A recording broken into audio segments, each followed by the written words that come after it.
Alors, ça va être une présentation sur le rôle et la recherche de l'instabilité des microsatellites dans le cancer, en me basant sur une présentation qui a été faite par le professeur Magali Zvrek, qui connaît bien, qui travaille dessus. D'accord? Donc, la première chose, c'est qu'est-ce qu'on fait quand on teste MSI? Donc, MSI, c'est... il y a deux façons de le tester, d'accord? On peut soit le tester en immunohistochimie, soit le tester en PCR. Alors, MSI, ça veut dire Microsatellite Instability. Et c'est, on recherche une instabilité de l'ADN dans des régions qu'on appelle des microsatellites. Des microsatellites, c'est des régions de l'ADN où il y a une répétition de codons. D'accord? Donc, ces microsatellites, ça peut être des répétitions quand c'est des microsatellites de monomères, de AAAAA, de TTTTT, de CCCCC, de GGGG, ou ça peut être des répétitions de dimères, de pentamères, de plein de choses, où tu as le même motif qui se répète. D'accord? On recherche une instabilité dans ces régions. Et MMR, ça veut dire mismatch repair. D'accord? Et c'est une déficience dans le mismatch repair. D'accord? Le mismatch repair, c'est un mécanisme de réparation de l'ADN. Alors, ici, ça va être expliqué, d'accord? Et pourquoi on cherche ça? Parce que les gens qui ont cette instabilité dans les microsatellites ou un déficit d'expression des protéines du MMR, qui revient à un déficit des protéines du MMR, finalement, ils ont un petit peu le même phénotype, c'est-à-dire quelque part de l'ADN qui est avec plein de mutations et instable, d'accord? Et ils sont sensibles, pour beaucoup, c'est un marqueur de sensibilité aux immunothérapies, d'accord? Donc c'est ça qu'on va chercher dans ce cas-là, mais on va aussi chercher ça aussi dans les syndromes de Lynch, qui est un syndrome de prédisposition à des cancers, parce que justement, ils ont un déficit, une prédisposition dans le déficit d'expression de ces protéines MMR. Et il y a aussi que le MSI, l'instabilité des microsatellites, et où le déficit en protéines MMR est un facteur pronostic de réponse aux chimiothérapies. Alors, pourquoi tout ça? Pourquoi ces trois éléments qui en fait sont la même expression du même phénotype? Parce que, qu'est-ce que c'est que le MMR? D'accord? Le MMR, c'est 4 protéines, un peu plus, mais principalement ces 4-là, MSH2, MLH1, PMS2, MSH6, qui fonctionnent chacune en binôme et qui sont impliquées dans la réparation des erreurs de la polymérase lors de la réplication de l'ADN. D'accord? La polymérase, elle fait beaucoup d'erreurs. Il y a un mismatch, et parmi ces erreurs, il y a un type d'erreur qui s'appelle les mismatchs. Les mismatchs, c'est quoi? C'est par exemple, j'ai AAA, j'ai TTT, et là j'insère un A. Ou j'ai CA, CA, CA, CA, CA, tu vois, donc c'est un dimère qui se répète. Et là, hop, il y a une insertion d'un dimère de plus, ou la délétion d'un dimère de moins. Tu vois, c'est insertion, délétion d'une base ou d'un motif dans l'ADN. Ça, c'est ce qu'on retrouve très souvent dans les mismatchs. C'est-à-dire que ces protéines, elles sont spécialisées dans la détection de ces anomalies et dans la réparation de ces anomalies. D'accord? Pourquoi ces anomalies arrivent? Parce que, justement, quand la polymérase elle voit une séquence répétée, elle perd un peu le fil de sa réplication et ce qu'on appelle le staggering, le bégaiement de la polymérase. Elle bégaye, elle ne sait plus où elle en est, et du coup, elle rajoute des trucs un peu de façon aléatoire. D'accord? Et ça, quand il y a un déficit, on aperçoit justement ces régions où la réparation n'est pas efficace, et bien en fait, on va avoir des tailles variables de ces régions. D'accord? Et cette variabilité dans les microsatellites, on va pouvoir essayer de la détecter en biologie moléculaire. Ok. Ici, on a, donc c'est ça qu'on va rechercher en biologie moléculaire, versus en immunohistochimie, l'expression de ces protéines. Et s'il n'y a pas d'expression de ces protéines, c'est-à-dire que ces protéines ne sont pas là, on en déduit que ces protéines ne sont pas là, donc il y a un déficit de ces protéines, donc il y a une anomalie MSI. Ce n'est pas du 100%, parce il n'y a pas que ces protéines qui sont impliquées dans la réparation, donc il peut y avoir des cofacteurs, d'autres protéines qui vont être déficientes et qui vont induire aussi un phénotype MSI. Et inversement, ou alors on peut avoir, par exemple, une protéine qui est déficiente, ou qui a un missens, un mauvais sens qui fait que la protéine est non fonctionnelle, et qui du coup, une expression normale, parce que l'anticorps va détecter la protéine quand même, par contre, un phénotype MSI. Et on peut avoir des phénotypes MSI stables avec des protéines qui ne sont pas exprimées. D'accord? Je fais une petite pause parce que je ne sais pas si je peux faire une pause. Non, je ne peux pas faire de pause. Vas-y, Delphine. Ça enregistre. Ok. Et du coup, en neuro, on a typiquement ça. On a des pertes d'expression, mais on a un phénotype MSI stable. D'accord?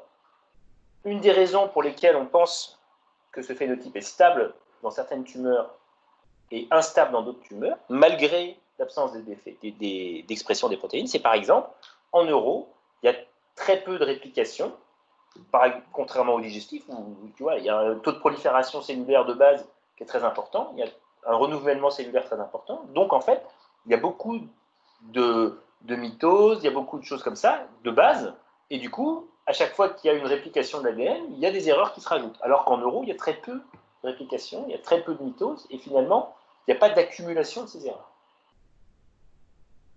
D'accord? C'est une théorie sur laquelle on pense. Je n'ai pas fait la biblio pour savoir si elle était vraiment valide, mais c'est quelque chose qui nous paraît logique. D'accord? Du coup, on a deux cas, en gros. On a les cas héréditaires, en fait, où c'est des gens qui ont une prédisposition parce qu'ils ont une mutation germinale des gènes MMR, essentiellement MLH1, MSH2, MSH6, PMS2, d'accord? Ou des cas sporadiques, c'est des cas acquis, en fait, où dans des tumeurs, ou essentiellement dans des tumeurs, on a soit une perte d'expression parce qu'on peut avoir une méthylation du promoteur, pas forcément une protéine anormale, enfin une séquence ADN normale de ça, mais les cellules tumorales ont méthylé ce promoteur et ça leur donne un avantage sélectif. Parce que s'il n'y a plus de réparation des erreurs de l'ADN, ça leur donne un côté un peu plus hyper mutant, on va dire, et ça leur permet de faire des sous-clones avec plus de variations et potentiellement acquérir des mutations qui sont avec un avantage sélectif. Et ça, en général, on le trouve qu'il y a des mutations de BRAF quand c'est des cas sporadiques et que c'est essentiellement MLH1 qui est méthylé et c'est souvent associé à des mutations de BRAF. D'accord? Dans 50 à 60% dans les cancers colorectaux. Ce n'est pas forcément le cas dans les autres organes. D'accord? Et qu'est-ce qui est impliqué dans ces tumeurs? On a le côlon, l'estomac, l'endomètre. C'est les spectres des tumeurs de Lynch. On a aussi le système nerveux central. Ici, c'est ce que j'expliquais, c'est un petit peu les conséquences de la déficience des MMR. On a cette déficit dans la réparation, donc on va avoir, par exemple, là où il y a des répétitions d'acide nucléique, des monomères, des microsatellites essentiellement, on va avoir des régions où ça va y avoir une dégénérescence et ça peut donner lieu à des nouvelles mutations. Ces nouvelles mutations vont faire en sorte qu'on va avoir des inactivations fonctionnelles et des néo-antigènes qui peuvent apparaître. Et ces néo-antigènes sont immunogènes. D'accord? Ça, c'est pour en faire un peu le côté clinique. Pourquoi ça marche bien dans les cancers avec l'immunothérapie? Comme il y a ces néo-antigènes, ben c'est en faveur d'une réaction d'auto-immunité antitumorale, et on a des cancers colorectaux MSI qui sont riches en lymphocytes, d'accord, et qui donnent du coup un infiltrat lymphocytaire important, d'accord. Alors, tu vois, par exemple, ça, c'est certains autres types que je ne connais pas. Le carcinome médulaire colorectal est quasiment invariablement de phénotype MSI. Je ne savais pas. Voilà. Donc, ça, c'est la partie anapat. Je vais passer dessus. Ce sera meilleur que moi, mais je passe dessus, d'accord. Voilà. En pratique, du coup, tu te rends bien compte qu'il y a ces deux techniques qui existent un peu en parallèle, qui ne sont pas 100% équivalentes, mais qui vont un peu rechercher quelque chose qui, finalement, n'est pas si différent. Donc, la plupart des choses font qu'on va avoir, soit on va utiliser l'immunohistochimie, soit on va utiliser la biomol. Il y a quelque temps, il y a eu les critères Bethesda, on les appelle ici, les Bethesda Guidelines, qui ont été décidés pour identifier les MMR, d'accord.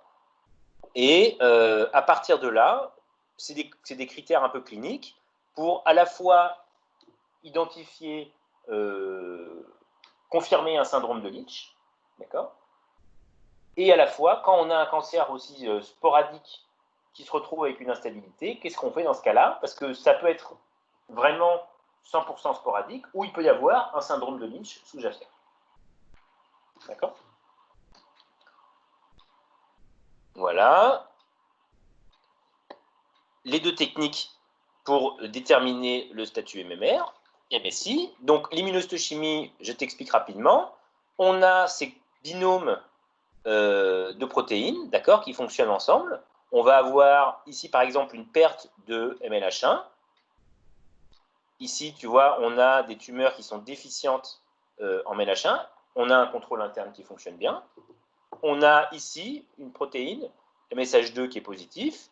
On a MSH6 positif. Et on a, en général, MLH1, PMS2, ensemble, qui sont perdus. Parce que, justement, il y a ce binôme qui se forme. Et je pense que, probablement, une protéine doit stabiliser l'autre. D'accord? Et que quand il y en a une qui est perdue, les deux sont perdus. Et on a très souvent perte couplée MLH1 et PMS2, MSH6, MSH6, mais on a aussi des pertes isolées. Donc il faut faire attention, d'accord?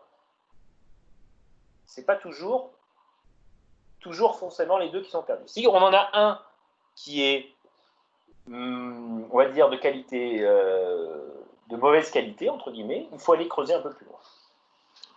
Une immunohistochimie qui laisse planer un doute, on va plus loin, d'accord? Il y en a qui vont faire les 4 d'emblée, il y en a qui vont faire une technique, ils vont en faire juste 2, parce que justement, en général, quand PMS2 est perdu, ben, MLH1 est perdu. Et en général, quand MSH6 est perdu, MSH2 est perdu. Donc si tu fais que PMS2, MSH6, tu pourrais t'en sortir, mais nous, ici, on fait les 4. D'accord? Et ici, c'est ce qu'il dit, tu vois, un immunohistochimie avec que les 2 marqueurs est moins fiable qu'avec les 4 marqueurs. Donc, c'est recommandé de faire plutôt les 4. Au niveau de la biologie moléculaire, on fait une technique qui va regarder ces microsatellites. D'accord? Alors, il y a le panel Bethesda et un autre panel que nous, on utilise ici, qui est le Pentaplex panel, qui est un panel commercial qui a été mis en place par la société Promega, d'accord, et qu'on appelle le kit MSI Promega. Et le Bethesda panel, c'est un panel d'experts qui a été décidé. En fait, c'est 5 marqueurs, 2 marqueurs mononucléotidiques et 3 marqueurs dinucléotidiques. Ici, c'est 5 marqueurs mononucléotidiques. D'accord? Donc, en pratique, ce qu'on va chercher, c'est, pour définir ce test, on va essayer de repérer dans la population générale des microsatellites qui sont extrêmement stables dans la population générale, où il n'y a pas de polymorphisme. C'est-à-dire, toi, moi, on va dire, le marqueur BAT25, il a toujours 8 répétitions de A ou 7 répétitions de C. Toujours, toujours, toujours, toujours. Et si tu en as 8, si tu en as 9, si tu en as 10, c'est qu'il y a un problème. D'accord?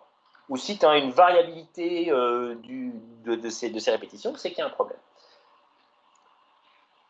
Plus, en général, la polymérase, elle bégaye plus sur les marqueurs mononucléotidiques que sur les marqueurs qui sont des pentamères ou des hexamères, parce que plus la distance entre les motifs est importante, moins elle va bégayer, entre guillemets. D'accord? Et on dit qu'il y a une instabilité si 2 de ces marqueurs sont instables. Donc ici, tu vois, je vais faire un petit zoom. Ici, on a 5 marqueurs qui sont du tissu normal. Et là, on a un profil instable. Et là, on voit, par exemple, ça, c'est un marqueur normal. Je t'expliquerai après pourquoi il a cet aspect-là. Ça, c'est 5 marqueurs qui ont l'aspect normaux. Et là, tu vois qu'ils n'ont pas le même aspect et que, en fait, on va dire qu'ils sont instables par rapport à ça. Ils n'ont pas le même profil. Chacun des marqueurs a un profil différent. Donc là, on a effectivement une instabilité tumorale. D'accord? D'accord? Alors, PCR, l'avantage, c'est qu'on voit l'inactivation, comme je t'ai dit. Donc, c'est-à-dire que si jamais on a quand même une expression, mais qu'on a un phénotype MSI, on le détecte. D'accord? L'inconvénient, c'est que des fois, ben, les marqueurs qu'on a pris, par exemple, ils sont quand même polymorphes un peu. C'est-à-dire qu'il y a quand même des allèles qui existent avec des gens dans la population qui ont 10 répétitions et des gens qui en ont 4, qui en ont 5. Et du coup, ben, en fait, on peut finalement avoir quand même, comme si là, on avait plusieurs tailles, mais ce n'est pas pathogène, c'est normal. Donc c'est pour ça qu'on a défini minimum 2. D'accord? Et en fait, en général, ce qu'on fait, c'est que selon les tumeurs, on dit 2 quand on peut comparer avec le tissu normal du patient, et on peut voir que dans le tissu normal, c'est stable, mais qu'il y a 2 allèles. Dans la tumeur, il y a 2 allèles, donc c'est bon, c'est pas instable. Et quand on n'a pas le tissu normal, ben on essaye de dire plutôt ben, il faut 3 instabilités. Et des fois, c'est compliqué. Donc, des fois, on va demander du sang, des fois, on n'a pas la possibilité de faire le tissu normal, des fois, enfin, voilà. Donc, ça fait partie un petit peu des choses. Donc, voilà. Le problème aussi, l'inconvénient de la PCR, c'est que si jamais on a très peu de cellules tumorales, ben, on va descendre en dessous du seuil de sensibilité. Parce qu'on est dans la biologie moléculaire, on va faire une extraction globale et pas que les cellules tumorales. Voilà. Alors qu'en immuno, on va pouvoir vraiment identifier si c'est les cellules tumorales qui n'ont pas d'expression. L'avantage, tu vois, c'est que c'est peu cher, c'est très sensible, voilà, mais il y a quelques inconvénients, c'est qu'il peut y avoir des faux négatifs, qu'il y a des problèmes d'immuno, etc. D'accord? Voilà, alors, ici, c'est l'agrément entre les deux techniques, d'accord? Entre, je pense... D'accord? Donc, en fait, pardon, ce n'est pas que l'agrément, mais c'est pour dire que montrer qu'en immunohistochimie, il peut y avoir des interprétations difficiles et qu'il faut avoir une certaine expertise quand on fait l'immuno. Un petit peu aussi en biomol, mais c'est un peu plus facile. Donc, attention, ne pas oublier que si le marquage est compliqué, douteux, on ne se pose pas de questions, on fait la biologie moléculaire. D'accord? Ça, c'est pour parler d'assurance qualité. Il y a des tests d'assurance qualité qui sont faits. Et voilà, ça, c'est la concordance. Quand ils disent les 4 anticorps, 96% de concordance. D'accord? Alors, ici, par exemple, on a un adénome qui a une perte d'expression clairement de MSH2, de MSH6, ok. C'est un syndrome de Lich, MSH2 muté, d'accord. Et là, en fait, on est un peu moins bon en biologie moléculaire parce qu'on est un peu moins, si c'est un syndrome de Lich, on est un peu moins bon, d'accord.